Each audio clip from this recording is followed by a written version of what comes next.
ওম কৃষ্ণানাম চতুর্ভুজাং মন্দমাবিভূষিতাং লোক শ্রী খড়গসুরঞ্চ বিঘ্নহারুরাসনম।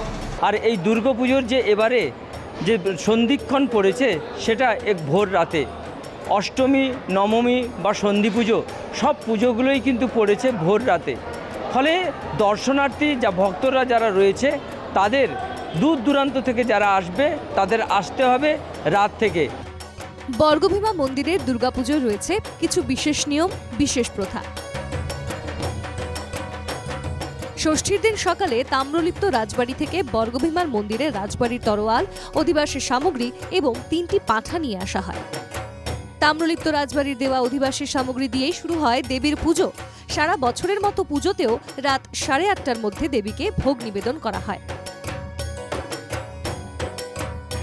মায়ের যে বিশ্রাম, যে রীতি, সেটা কিন্তু আমাদেরকে রাখতে হবে। তারপরে ভোরের দিকে ঘুম ভাঙানো হবে।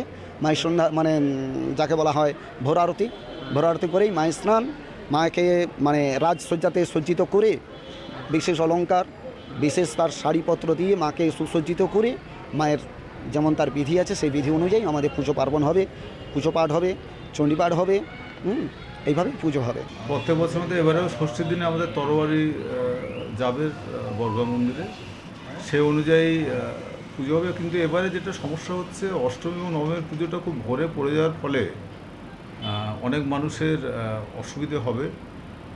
দূর দূরান্ততে যে সমস্ত মানুষ বর্গা মন্দিরে আসতেন তাদেরও অসুবিধে হবে আসার জন্যে, কারণ এত রাত থেকে তো আর লোকজন নিশ্চয়ই থাকবেন না বর্গা মন্দিরে। তবে যেটুকু আমরা জানতে পারছি, যেটুকু আলোচনা হচ্ছে সেটা হচ্ছে বর্গা মন্দিরের দরজা সারা ভোরের দিকেও খোলা থাকবে, সারা রাতও খোলা থাকবে প্রয়োজনে। এবছর দুর্গাপুজোয় নির্ঘণ্টের পরিবর্তন হওয়ায় রাত থেকেই শুরু হবে ভক্তদের আনাগোনা। কোনো অপ্রীতিকর ঘটনা যেন না ঘটে তাই মন্দির কর্তৃপক্ষ ও পুলিশ প্রশাসনের পক্ষ থেকে রাখা হয়েছে কড়া নিরাপত্তা ব্যবস্থা। প্রতিদিনের পুজো সূর্যোদয়ের পরই শুরু হবে। সূর্যোদয়ের পরে শুরু হওয়ার পর যতটুকু সময় মায়ের পুজোর সময় পাওয়া যাবে সেই সময়ের মধ্যেই পুজো।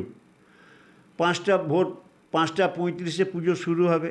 সপ্তমীর পুজো ভোর 5:35 শুরু হচ্ছে। অষ্টমীর পুজো 5:35 পর শুরু হচ্ছে। তারপর সন্ধি পুজো সমাপন হবে। সমাপন হয়ে যাওয়ার পর পরের দিন নবমী।